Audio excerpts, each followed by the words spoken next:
Tayo ay mag-study time dahil no Biyernes pa walang pasok. Ang daming ibinigay na assignment ni teacher.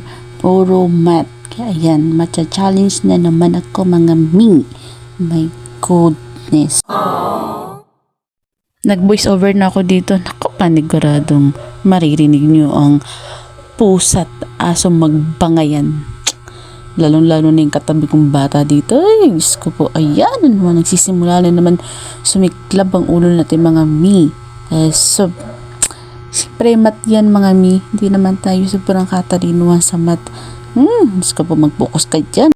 Ano ba yon? Yung vlog ko kagabi, hindi yung maintindihan. Tinatanong mo kung sino nagturo sa akin. Sorry naman, hindi ko na ipaliwanag ng maayos sa'yo. Ang sabi ko po, wala akong cameraman. Una, wala akong cameraman, wala akong partner.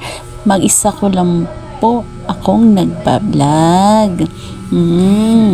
Ang katuwang ko po dito ay si CapCut. Siya po ang kasama ko sa aking pagbablog at sa paggagawa ng aking video. Si CapCut po ang kasama ko pagbablog.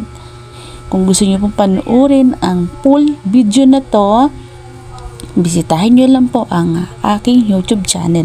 Ayan, aking YouTube channel. Super Mami M ang pangalan po ng aking YouTube channel. Kung gusto niyo pong panoorin ang aking full video, paki-visit na lang po sa aking YouTube channel. Thank you for watching.